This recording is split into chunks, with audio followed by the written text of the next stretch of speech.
Hi everyone. I'm getting ready to read Pinocchio, or as my daughter used to say, Nocchio. Once upon a time, a long time ago, the wishing star shined brightly in the night sky. Its beams formed a shimmering pathway to a sleepy little village below. Only one house still had a light burning in the window, and that was of the workshop of Geppetto, the kindly old woodcarver. Geppetto was happily finishing a puppet he had made out of wood. "The only thing left to do now," said Geppetto to the puppet, "is to give you a name. Let's see, I shall call you Pinocchio." "What a grand name for such a handsome boy," Jiminy Cricket said with a chirp. That night, as Geppetto lay in bed, he looked out at the bright evening star and made a wish. Geppetto wished that Pinocchio were a real boy. Then he drifted off to sleep. Suddenly, the blue fairy appeared in Geppetto's workshop. "Good Geppetto," whispered the fairy, "you have given so much happiness to others. You deserve to have your wish come true."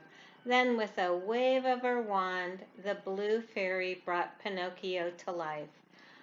"I am a real boy," Pinocchio said to the blue fairy. "No, Pinocchio," she said. "First you must prove yourself brave, truthful, and unselfish. You must also learn to choose between right and wrong. Your conscience will help you." "What's a conscience?" asked Pinocchio. "That's the small voice that people don't always listen to," Jiminy Cricket answered. The blue fairy made Jiminy Cricket kneel down before her, and she dubbed him Pinocchio's official conscience. It would be his job to see that Pinocchio did only what was right. Then the blue fairy disappeared. When Geppetto woke up, he could not believe his eyes. "My wish has come true," he shouted. "Pinocchio is alive!" Although Geppetto soon realized that Pinocchio was still made out of wood, it mattered little to him. "I shall love you just the way you are," he told Pinocchio. Then he said to Pinocchio that he had to go to school like all boys, and so that very morning Pinocchio set off to school. Pinocchio hadn't gone far when Gideon, a cat, and Foulfellow, a sly fox, saw him. Foulfellow thought, a wooden boy with no strings? I'll bet Stromboli, the puppeteer, would pay a pretty price for him." Foulfellow convinced Pinocchio that acting was a life for him, and sold Pinocchio to Stromboli. That night, after Pinocchio had performed to rounds of applause, Stromboli locked him in a cage. "How am I ever going to get out of this horrible place?" said Pinocchio, crying. Just then a voice called out, "Don't worry, Pinocchio, I'll save you." It was Jiminy Cricket. He had followed Pinocchio to Stromboli's caravan. Now Jiminy pulled and pushed and shook the lock on the cage, but he couldn't get Pinocchio out. Suddenly the blue fairy appeared. "Pinocchio, why didn't you go to school?" she asked. "I was brought here by a big green monster who was going to cook me for his supper," he lied.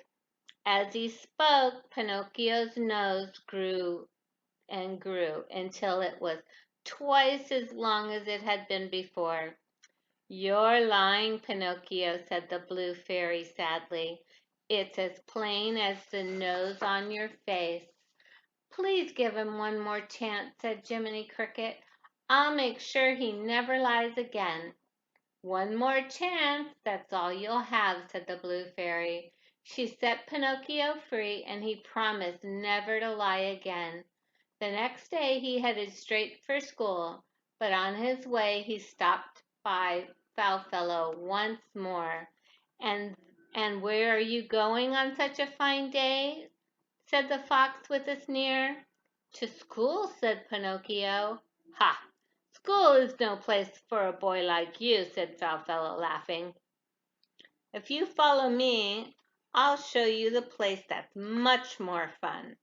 Pleasure Island. Don't go, Pinocchio, warned Jiminy Cricket. But Pinocchio didn't listen. And before Jiminy knew it, Foulfellow had sold Pinocchio to the mean old driver of Pleasure Island. Jiminy Cricket hopped on the coach too, so he could keep an eye on Pinocchio.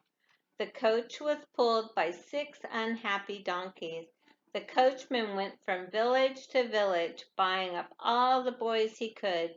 Once the coach was full, he raced to the ferry bound for Pleasure Island. Pinocchio sat beside a loud-mouthed boy named Lampwick. "Don't worry about a thing," said Lampwick with a chuckle. "Once we get to Pleasure Island, we won't have to listen to anyone or worry about what's right or wrong." On Pleasure Island, Pinocchio forgot everything the Blue Fairy had told him. He fought with other boys, he smoked a corncob pipe, tossed rocks through windows, and yelled and screamed with all his might. Then he followed Lampwick down Tobacco Lane to the pool hall. "This is a great place," Lampwick shouted Pinocchio. But as Pinocchio turned to his friends, he could not believe his eyes. Lampwick had suddenly grown long ears and a tail. Lampwick was turning into a donkey. Pinocchio felt the top of his head. He too had grown donkey ears and a tail. Now he knew where the coachman got his tired, sad-looking donkeys. "Come with me before it's too late," cried Jiminy Cricket, who had been following Pinocchio. Pinocchio and Jiminy Cricket quickly ran to the sea and jumped off the cliff. They swam all the way back to land and rushed to Geppetto's house, but he wasn't there.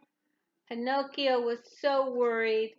Just then a white dove dropped a note from high in the sky. "It's from Geppetto," said Jiminy Cricket, "and it says that he went looking for you and was swallowed up by a whale named Monstro. He's trapped inside the whale." "I must find him," cried Pinocchio. He and Jiminy Cricket raced back to the sea. Soon they spotted Monstro and swam as close as they could to the whale. Suddenly Monstro opened his mouth and gulped him down. Jiminy Pinocchio was swallowed along with them. Inside the whale, Geppetto was fishing, and he felt a tug on his line. When he reeled it in, Pinocchio was at the other end. My son," shouted Geppetto. "I thought I'd never see you again." "I missed you so much, Father," said Pinocchio. "I've been a bad boy and I'm so sorry." "That's all right, my son," said Geppetto. "The important thing is for us to get out of here." "I have an idea," said Pinocchio. "We'll make a raft and build a fire. It'll make Monstro sneeze us right out." When they built the fire, the smoke tickled Monstro's nose till he let out a huge sneeze.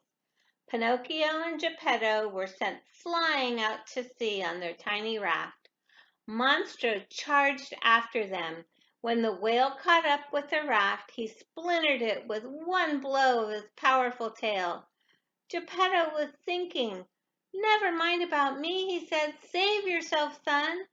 But Pinocchio swam back to Geppetto and helped him to stay afloat on a piece of the raft. Geppetto was washed safely to shore, but Pinocchio didn't fare as well. Geppetto found him lying in the water among the rocks, not moving. Geppetto took Pinocchio home. As he cried, the soft voice of the Blue Fairy filled the room. "Pinocchio, you've proved yourself brave, truthful, and unselfish. Now you will be a real boy." Pinocchio moved his arms and legs and blinked his eyes. He was alive and no longer wooden. Geppetto danced for joy. Jiminy Cricket was happy too. In Pinocchio he had sure proof that when you wish upon a star, your dreams come true. The end.